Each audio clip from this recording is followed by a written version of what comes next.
jiraadhu Adaamadha garuu barbaade nama kaleessa tana na biraa deeme jechuudha. Kanarratti mee mudannoon karaa kana osoo deemtu si mudate jira waa hedduu si gaafadha jechuudha. Meeshaa wantoota asii achi deemuun barbaachisuu fi akkasuma daayirektii biyyarraas dhufuun hin danda'amu moo hin danda'amu akkasuma immoo tuyyuu biyyatti galanii jechuudha maal yoo hojjetan irra fooyya'insa mitti biyya keenya san keessa taa'uu danda'an waan akkasii wajjin kan haasofnu ta'an mee jalqabatte inshaallah. Kana jala hojjetan ijoollee Oromoo ijoollee yaani warra Itoophiyaa baay'eetu jira. Barbaade kanarratti shariikaa guddaadha shariikaa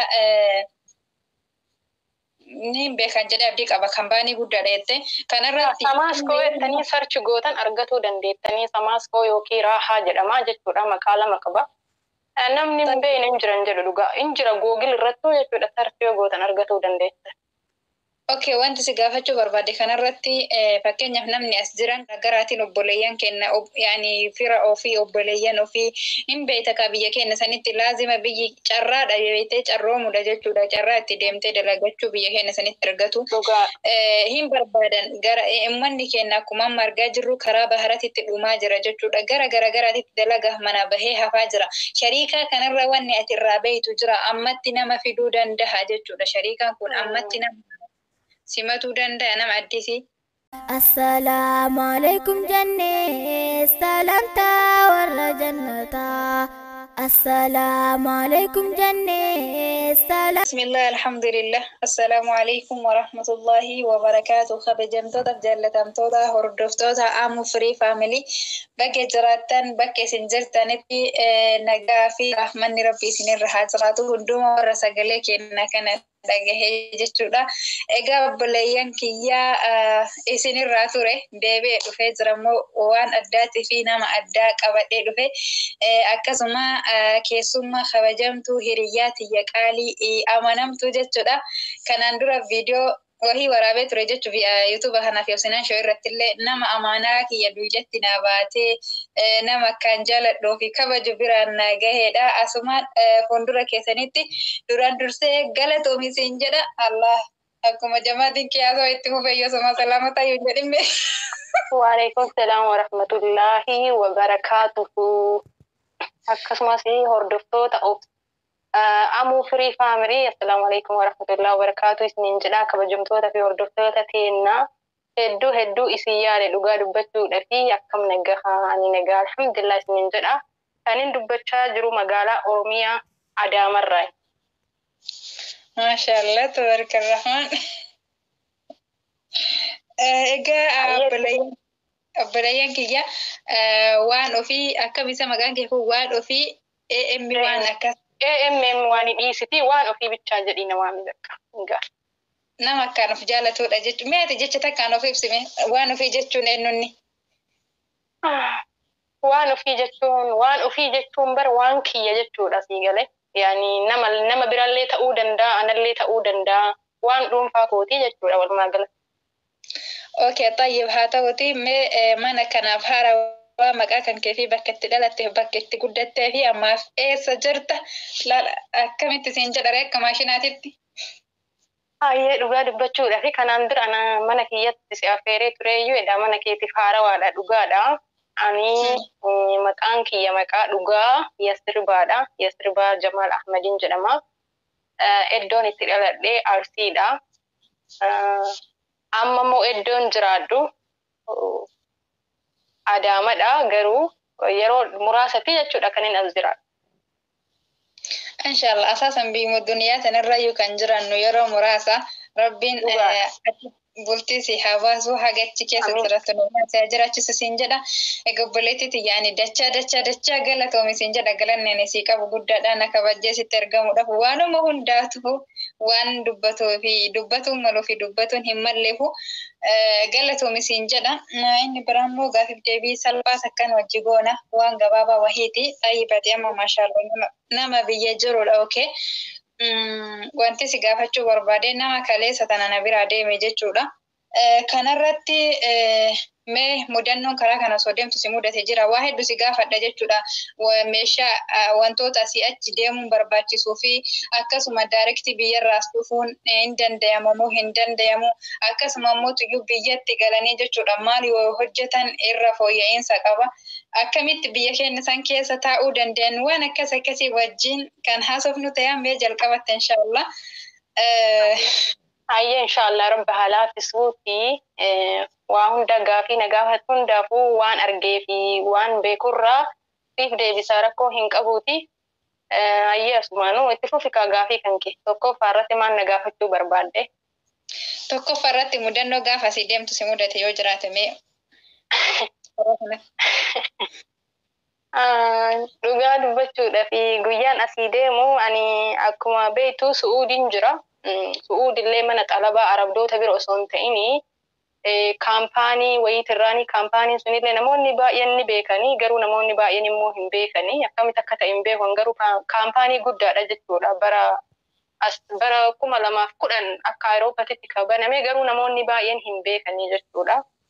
Anuun beeku dhugaa sababiin bareedaa wallahi hadda garuu sharikaa hedduu guddaadha ijoolleen waggaa 10 waggaa 12 isaan sharikaa kana jala hojjetan ijoollee Oromoo ijoollee yani warra Itoophiyaa baay'eetu jira akkamitti akka namni beekuu deenaaf hin galu dhugaa dubbachuu fi ayyee kaa mudannoo baay'eedha amma sharikaa kanarratti fakkeenyaaf madaamiin tante yoo kafiila sii taate madaamii tante yeroomatti waan barbaaddu gaafatta maaliif waan si bira jirtuuf jechuudha garuu sharikaan kuni wanni ittiin fixu online irraani hattaan even tikeetiin kan keessi kasii muramu mana hojii taate online irraan si muramaa jechuudha wanti isaan si beeksisan hin jiru wanti laaltu hunduu ka online irra jiru tarii ingilifa dubbisuu dhabuu dandeettaa arabifa dubbisuu dhabuu dandeettaa seera isaan baasan san sii gale gaafa ani ittumaayyuu hiyyaanne iyyuu jechuudha mudannoon akka badaan ariifachiifte keessa dura bara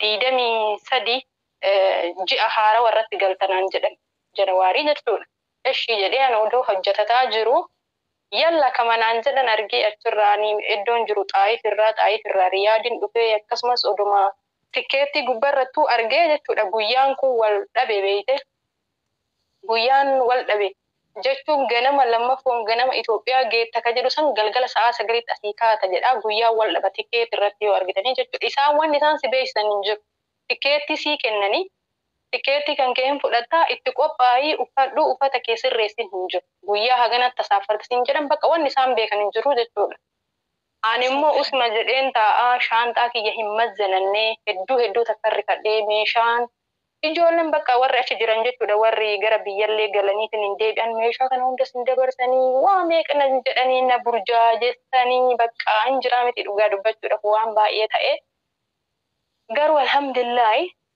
rabbi masii laafisa jechuudha yoo ati garaa laafte rabbi masii laafisa dhugaa dubbachuu waan baay'ee ta'ee tureeyyuu meeshaallee akkas gatee turee biiroma keessatti jechuudha gizee even yani meeshaalee achi kaattee deebitee argatuu hin dandeettu maaliif namoonni baay'een kaampaanii san keessa waan jiraniif Ugaanda jira Naayijeeriyaa jira wal keessa galan waan ta'eef hattaan yani kophee makeetu kophee addisii wayii kifilii keessa keettee biiroma oofisii gadi buutee yoo ol deebitu argatuu hin dandeettu jechuudha meeshaan kan kee dirqama qulfii ta'uu qaba namni bira sii taa'uu qaba jechuudha namni ati amantu qulfima sanuu ganaxaluu danda'a waan ta'eef bakka meeshaa baay'ee keessaa gatee sodaarraa kaka'ee jechuudha akkas kiiloon tokko yoo darbee birrii riyaala 100 si kabalchiisan beeytee airport irratti sababa saniifuu meeshaa baay'ee gatee ture dhugaa meeshaa akkam bakka waan akkasiisan hedduu rifadhee ture yani mudannoo baay'ee badduudha. Walumaa mudannoon kan kee osoo hin beekin jechuudha diingata ol ka'i osoo mazanatti fadilaa hafuu qabu hin hambisin kasilaa deemuu qabu hin kaawwatin.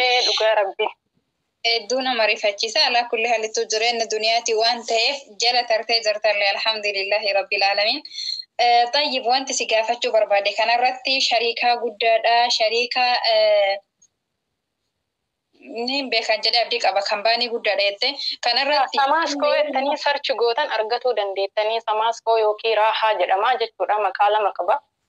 Namni hin beekne hin jiran jedhu dhugaa hin jira Google irrattuu jechuudha sarchi yoo gootan argatuu dandeetta. Okay, wanti si gaafachuu barbaade kanarratti fakkeenyaaf namni as jiran karaa garaagaraatiin obboleeyyan kenna yaani fira ofii obboleeyyan ofii hin beekta ka biyya keenya sanitti laazima biyyi carraadha beektee carroomudha jechuudha. Carraa itti deemtee dalagachuu biyya keenya sanitti argatu. Hin barbaadan gara uummanni keenya akkuma amma argaa jirru karaa baharatitti dhumaa jira jechuudha. Gara garaagaraatitti dalaga mana bahee hafaa jira. Shariikaa kanarra wanni ati irraa beektu jira ammatti nama fiduu danda'a jechuudha. Shariikaan kun ammatti nama simatuu danda'a nama addisi hin danda'u. Bara 2019 akkas bara dhumaati irratti kan cufate amma isa bira waggaa 3 deema jechuudha kan cufate hin banamne garuu amma ramadaana irratti ni banama jedhaa jirani. Barsiisanii fidansii galee sharikaa kanarraa karaa mootummaatiin kan dhuftu jechuudha. COC barattee sartifikeettii fudhattee yaani hattaan biyya kanaayyuu dhuftee hin baratta jechuudha. Akkuma iskuula noormaalitti barattaa si barsiisanii si qormaatanii eegas hojii seenta. Ammaaf garuu hin jiru garuu ramadaanan booda ni banama kan jedhu beeksisni hin jira. Ni banamaa hin banamu Allahu aalam dhugaa dubbachuuf. Tayyib kanarratti jechuudha wanti si gaafachuu barbaade ammallee anillee nama erga biyya kanatti deebi'ee waggaa takkaati garuu angaafa sanitti daayirektii hin jiru jechuudha. Itoophiyaarraa biyya Itoophiyaatirra yaani Addis Ababarraa xiyyaarri kan Riyaaditti bu'u hin jiru biyya biraa deemtee achirraa achi deemte jechuudha. Dubaayin tahee Masrii tahee jechuudha. Daayirektii ni jira ammatti xiyyaarri. Eeyyeen ji'a tokkoof ji'a afuriifuu galtee viizan yoo duuba tikkeettii yoo jiraate deebi'uu hin dandeessa sa'aatii barbaadde. Garuu dirqama viizan biyya kanaa jiraatuu qaba. Iqaaman biyya kanaa jiraasi harka jiraatuu qaba. Galee akkasittiin deebita jechuudha. Malee haarawa biyya sanirraa as dhufuun hin danda'amu. Garuu biyya kana jiraattee kaatee dhayxee asitti ni deebita jechuudha. Viizaa keetii fi tikkeettii keetii. Wanti ati kafaltu takkittiin hin jiru. Sa'aatii bichaan dabarsin malee. Akki siin jedhe siin galee natti fakkaate. Daayirektii jira siin jedha biyya keenyarraa daayirektii biyya kana dhufuun osoo biyya biraa hin gorre. Eeyyanii qaxxitama Itoophiyaa Addis Ababa Booleerraa Riyaaditti buuta yookiin Jiddatti ni jira hin jiru tiraanziitiin.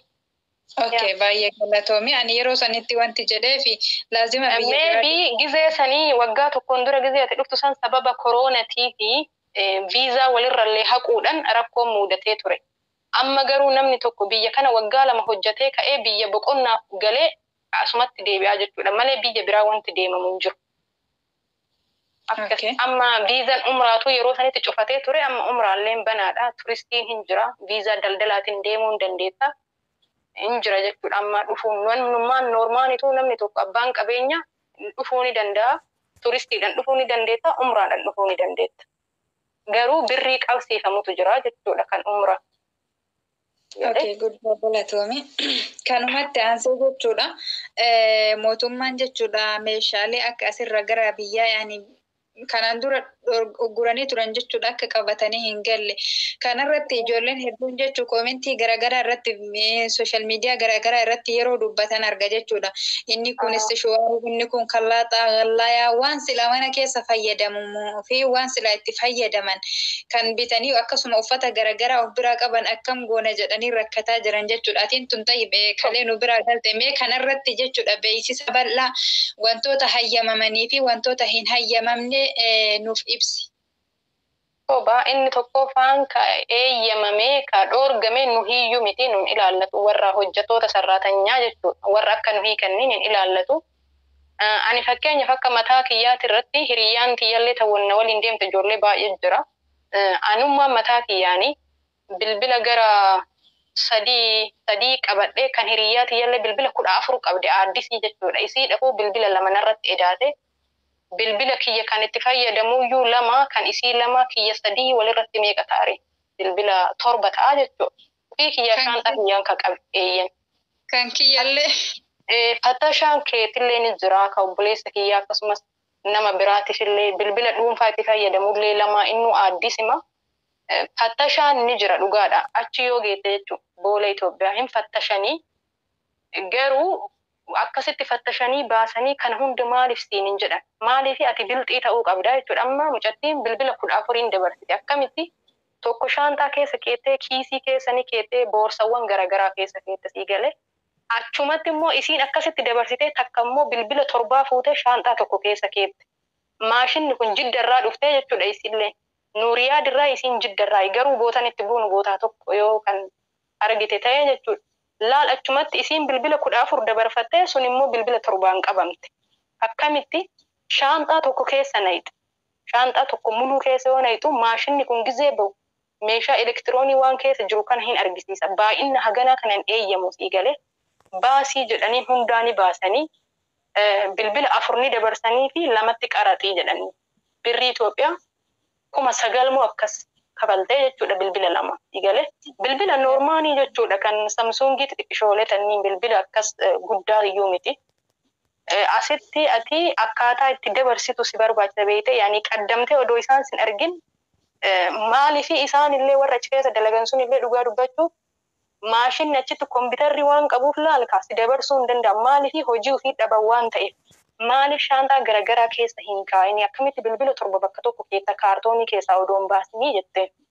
Maaliifi an asitti odoo si dabarsee maashinni na qabe waan ta'eef already kaameraa dabarsuu hin danda'u jettee bakka biraatti dabarsitee achi kafaltee baafattee jechuudha. Garuu nuti immoo bilbila shaanxawwan garagaraa keessa yoo keette waan si gaafatan tokko hin jiru. Maashina juusii, ustushwaara,minaamina kanneen tokko tokko qabattee dabarfatuu ni dandeetta. Garuu 2 ta'uu hin qabu. Laal maashina juusii tokko qabatte kan bunaa tokko, ustushwaara tokko, hunduu tokko jechuudha. Gallaayaa isa bishaan itti danfisan san tokko. Akkasitti maankaa, shookaa, minaamina kanneen baay'ee dhoogganii minaamina jedhanii turan. Saamunaa, shaampoo, shittoo gongumaa hin dhooggamu. Shittoo 14, 15 akkas dabarfatuu dandeessa. Akka rakkoon hin jiru jechuudha. Ati ama fakkeenyaaf bakka jawwaalaa sanirratti namni qaroomuu qabaa jetta jechuudha. Amma fakkeenyaaf bilbila 14 laal isiin kiisii keessa ni keettee shaanxaa akkanatti harkatti keessa baattu keessa 2 keettee shaanxawwan 3 kan kiiloo 23 fi kan kiiloo 14 keessa 2 akkasitti jechuudha. Malee bakkuma tokko yoo keette rakkoodha siigalee. اوكي ما شاء الله قد قلتومي حبيبتي طيب اوانت سقافتشو بربادي اما اللي جتشو دهين فتشاني جتشو دا فتشان كوني قدو ملكاني جتشو دا شانتا كان كي كان هند بيتين قد اني فتشان موكامي ساني رتلي انا مفكين نتيسة شوارة وكو كايتي فايدما تورينين قبا جتشو دا لما تدسي بيتدي حارو بيتي جتشو دا عفوا isa harawaa kanaa fi isa kanaan dura jiru walirratti lama ta'a jechuudha ni kan itti fayyadame kanallee waan gatu hin barbaanne isaan kana lamaan hin galachuu ni danda'ama moo hin danda'amu? Ni dandeessa. Fakkeenyaaf ustushwaarru aynata 3 galatuu ni qabda. Ustushwaara rifeensaa yoo jedhanii siraamikii kan istireetii godhu tokko immoo isa kan goggoysu jechuudha. Tokko immoo isa filulaan. Ustushwaara 3 galatuu ni dandeessa. Ustushwaarummaan kunu ka rifeensatu 3 jira aynata 3. Ni dandeetta dhugaa waa takka yaanii waan akkas rakkoo qabu miti. 2-3 godhuu ni dandeetta yaanii yaada akkanumaan namni wakaba malee baay'eedha ijoolleen akkasiin meeshaa yaanii xixiqqoo godhanii galchan ara baay'eedha. Yaanii garuu shaanxaa garagaraa keessa laala akkuma siin jedhe meeshaan kun gizee taruu kompiitara keessatti ilaalama. Shaanxaa tokko keessa yoo ta'e yaanii hin shakkan siigalee waan yaanii meeshaa elektirooniiti jedhee hima malee ustushwaara kana jedhee himu siigalee garuu fattashii siin jedhan yaanii ati bakka tokko kaa'urra meeshaa kan kee bakka garagaraa jechuudha. Assalaamu alaikum jannee salamtaa warra jannataa. Assalaamu alaikum jannee